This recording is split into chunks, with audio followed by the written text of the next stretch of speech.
अहं दूरतस्ते पदाम्भोजयुग्म प्रणामेच्छयागत्य सेवां करोमि। सकृत्सेवया नित्यसेवाफलं त्वं प्रयच्छ प्रयच्छ प्रभो वेङ्कटेश। अज्ञानिना मया दोषान् शेषान् विहितान् हरे।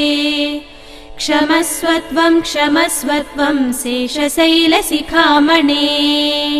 अज्ञानिना मया दोषान् शेषान् विहितान् हरे। क्षमस्वत्वं क्षमस्वत्वं शेषशैलशिखामणे।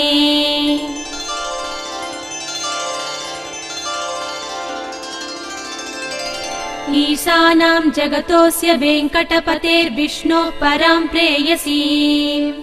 तद्वक्षस्थलनित्यवासरसिकां तत्क्षान्तिसंवर्धिनीम्। पद्मालङ्कृतपाणिपल्लवयुगां पद्मासनस्थां श्रियम्। वात्सल्यादिगुणोज्ज्वलां भगवतीं वन्दे जगन्मातरम्। ईशानां जगतोऽस्य वेङ्कटपतेर्विष्णोः परां प्रेयसीम्। तद्वक्षस्थलनित्यवासरसिकां तत्क्षान्तिसंवर्धिनीम्।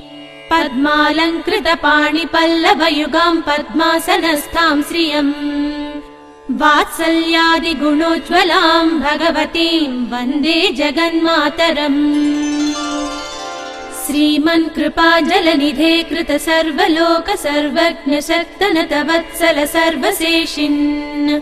स्वामिन् सुशील सुलभाश्रित पारिजात श्रीवेङ्कटेश चरणौ शरणं प्रपद्ये। श्रीमन्कृपाजलनिधे कृत सर्वलोक सर्वज्ञ शक्तनत वत्सल सर्वशेषिन्। स्वामिन् सुशील सुलभाश्रित पारिजात श्रीवेङ्कटेश चरणौ शरणं प्रपद्ये। आनूपुरार्चित सुजात सुगन्ध पुष्प सौरभ्य सौरभकरौ समसन्निवेशौ। सौम्यौ सदानुभवनेऽपि नवानुभाव्यौ श्रीवेङ्कटेश चरणौ शरणं प्रपद्ये। सद्यो विकासि समुदित्वर सान्द्र राग सौरभ्य निर्भर सरोरुह साम्यवार्ताम्। सम्यक्षु साहसपदेषु विलेखयन्तौ श्रीवेङ्कटेश चरणौ शरणं प्रपद्ये।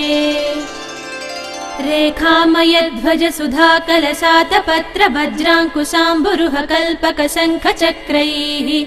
भव्यैरलङ्कृत तलौ परतत्त्वचिह्नैः श्रीवेङ्कटेश चरणौ